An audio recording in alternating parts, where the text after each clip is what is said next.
नमस्कार, मैं doctor Ashwin Apte, lake city hospital Bhopal से। मैं बच्चों के ऑपरेशंस करता हूँ, पीडियाट्रिक एंड नियोनेटल सर्जन हूँ। आज हम बात करेंगे बच्चों में हर्निया के बारे में। बच्चों में हर्निया एक कॉमन विकृति है जिसमें बच्चे के पेट के निचले हिस्से में सूजन आती है। जब बच्चा रोता है या किसी कारण से ज़ोर लगाता है तो पेट के निचले हिस्से में सूजन के रूप में हमें ये परेशानी दिखती है। कई बार यहाँ पर दर्द होने की कंप्लेंट होती है, कई बार सिर्फ सूजन से हमें ये बीमारी पकड़ में आती है। खतरा इस बात का है कि जो सूजन बाहर निकल रही है उसमें पेट के अंदर की आंत का हिस्सा आता है और कभी कभी ये आंत का हिस्सा फंस सकता है।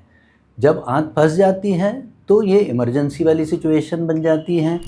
बच्चे को दर्द शुरू होता है, सूजन को छूने में दर्द होता है, बच्चे उल्टियाँ करने लगते हैं और अगर कुछ समय में आंत फंसी हुई छूटे नहीं तो ऑपरेशन के द्वारा उसे इमरजेंसी सर्जरी से छुड़ाने की आवश्यकता पड़ती है, वरना समय के साथ में खून का दौरा कम होने की आशंका रहती है और आंत में सड़न आ सकती है।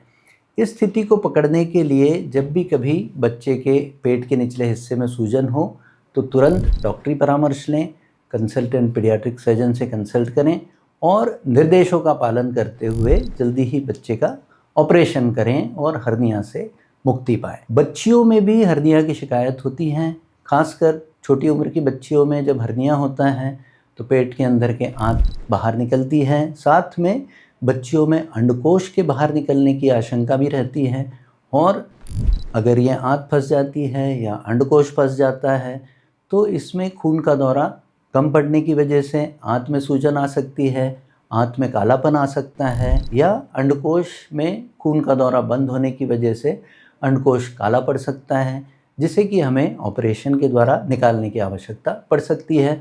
भविष्य के लिए ये नुकसान वाली बात हो जाती है। हर्निया की बीमारी को पकड़ने के लिए क्लिनिकल परीक्षण और सोनोग्राफी एक साधारण जांच है जिसके द्वारा ये डायग्नोसिस कंफर्म होती हैं। ऑपरेशन के द्वारा इसे हम रिपेयर कर देते हैं और एक दिन में बच्चा घर चले जाता है।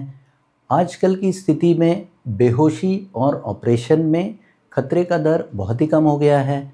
सेफ एनेस्थीसिया टेक्निक्स, एनेस्थीसिया में एडवांसमेंट्स, सर्जिकल टेक्निक्स, सूचर्स की वजह से ऑपरेशन के बाद में बच्चे की रिकवरी बहुत अच्छी होती है। एक दिन में बच्चा घर जाकर अपनी रूटीन एक्टिविटीज़ कर सकता है। 7वें 8वें दिन बच्चे का एक टाँका काटने की ज़रूरत पड़ती है या कई बार एब्जॉर्बेबल टाँके काटने की आवश्यकता भी नहीं पड़ती। बच्चे की हर्निया की बीमारी को समय पर पहचानें और बच्चे को कॉम्प्लिकेशंस होने से बचाएं। ये स्थिति कई बार जानलेवा हो सकती है अगर कॉम्प्लिकेशंस हो जाते हैं या बच्चे का अंडकोश या बच्चियों में ओवरी का नुकसान होने की आशंका कॉम्प्लिकेशंस के साथ में हो सकती है। अगर आंत में सड़न आती है तो आंत का हिस्सा हमें काट के रिपेयर करना पड़ता है। ऐसी स्थिति में बच्चे को कम से कम 5-6 दिन हम फीडिंग नहीं दे पाते हैं, बच्चे को आईवी फ्लूइड्स पर रखना पड़ता है, समय सीमा बढ़ जाती है और प्रोपोर्शनेटली खर्चा बढ़ जाता है। इस तरह की विकृति अगर हम किसी बच्चे में देख रहे हैं तो लेक सिटी हॉस्पिटल भोपाल में परामर्श ले सकते हैं। इस विकृति के लिए हम ऑपरेशन करके बच्चे को स्वस्थ रखकर आपके पास वापस भेज सकते हैं। नमस्कार, लेक सिटी हॉस्पिटल से डॉक्टर अश्विन आप्टे।